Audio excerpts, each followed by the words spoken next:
En un mundo tan convulso existe demasiada violencia y una de las partes del organismo que lo resiente es el esqueleto. Si bien es cierto que los huesos son la parte más resistente de nuestro organismo, ellos también, en una situación de violencia como la que se sufre actualmente, pueden sufrir lesiones en cualquier época de la vida.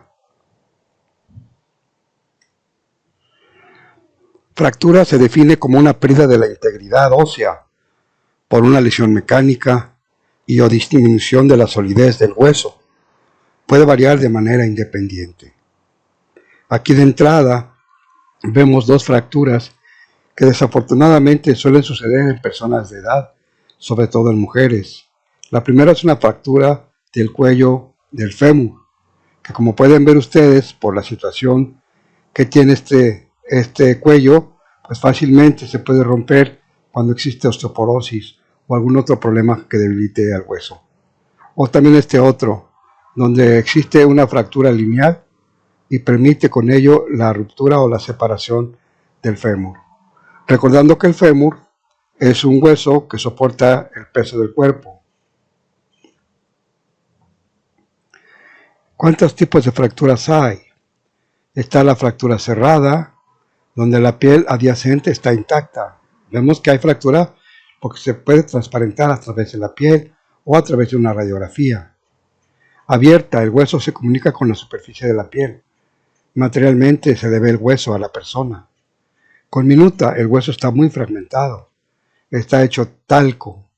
Desplazada, los extremos del hueso no están alineados en el foco de fractura.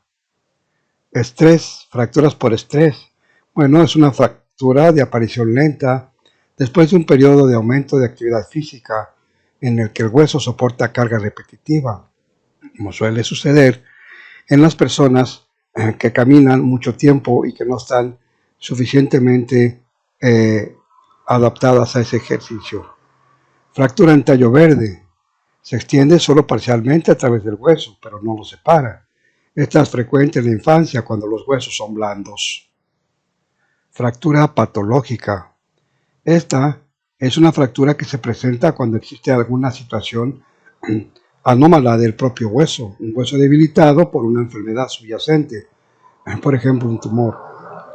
A veces la gente se da cuenta que aquella persona tenía un tumor porque tuvo una fractura inesperada. Pero, ¿qué pasa cuando un hueso se fractura? Bueno, el hueso tiene una capacidad de reparación extraordinaria.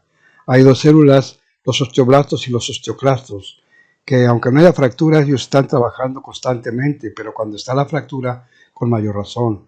Los osteoblastos depositan calcio, los osteoclastos remodelan el hueso, porque el hueso se va adaptando a la carga del peso, o bien a la situación de la fuerza de gravedad. Si una persona camina, sus huesos van a estar mucho más fortalecidos que una persona que esté siempre sentada o de plano acostada. El proceso de consolidación de fracturas implica una expresión regulada de una multitud de genes y puede dividirse en fases solapadas con características moleculares, bioquímicas, histológicas y biomecánicas especiales que vamos a revisar. Las fracturas inmediatamente después de que surge una fractura, que se quiebra un hueso, la ruptura de los vasos sanguíneos provoca un hematoma. Se forma sangre alrededor de esas dos puntas del hueso separadas. La sangre se coagula y crea una red de fibrina que se aísla, aislando así un foco de fractura, separándolo del resto del cuerpo.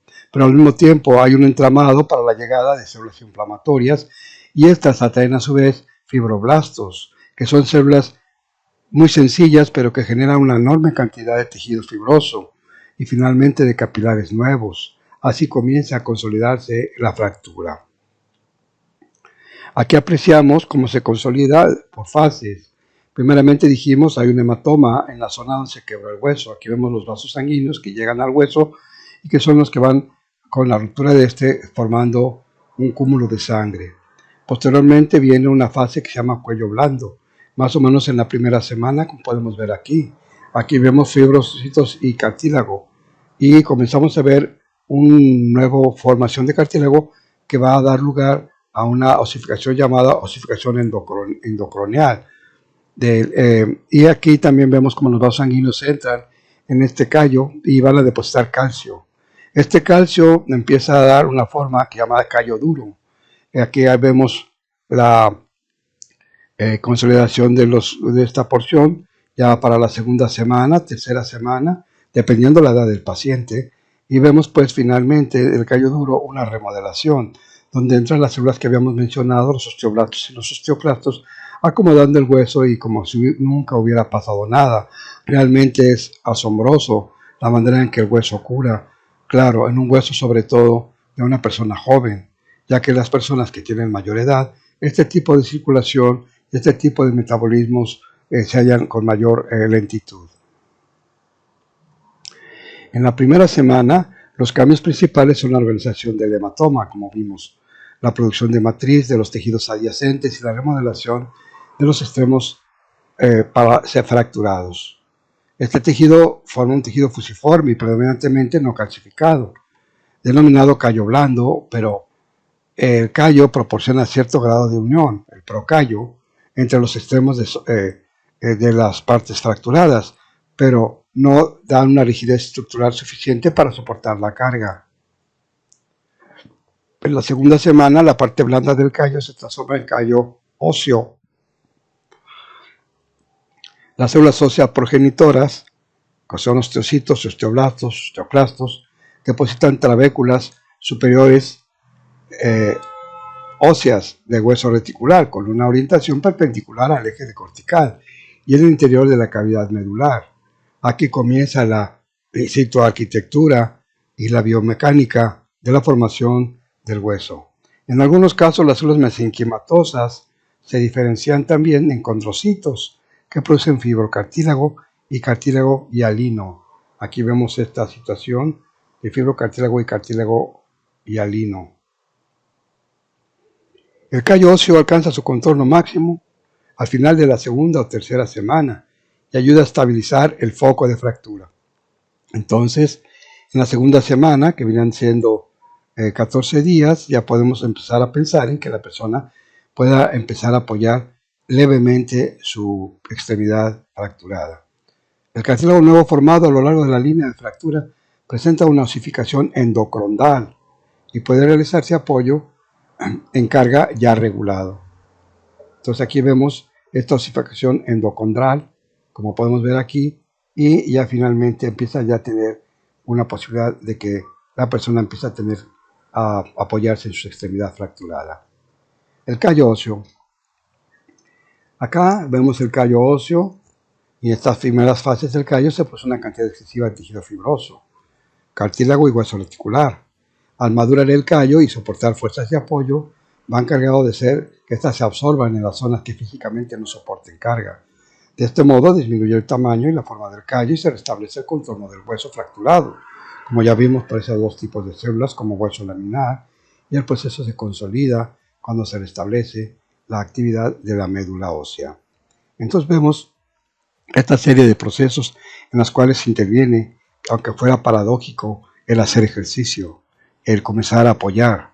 Por eso es importante que la persona esté supervisada por un fisiatra o por un médico ortopedista o por un traumatólogo e inclusive por un médico general que le lleve seguimiento a estas fases de formación de hueso.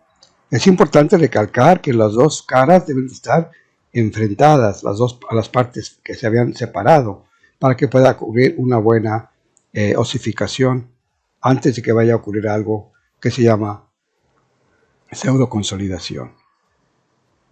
Aquí vemos un video en el cual podemos apreciar a nivel de un niño lo que sucede. Y obviamente no más repetimos que en los niños es más fácil que se consoliden las fracturas para poder así de esta manera lograr su posición. Aquí podemos vemos cómo suben las sensaciones de dolor hacia el cerebro para que inmediatamente el músculo se contraiga e impida el movimiento de esos huesos, y de esta manera los huesos, al mantenerse inmovilizados, con ello va a traer como consecuencia que haya mayor oportunidad de que se forme ese callo óseo y que sea exactamente confrontado de las partes que se fracturaron. Bueno, para terminar, aquí está la bibliografía, la patología estructural y funcional de Robbins. El tema fue fracturas en la página 1193, novena edición, editorial Elsevier Saunders.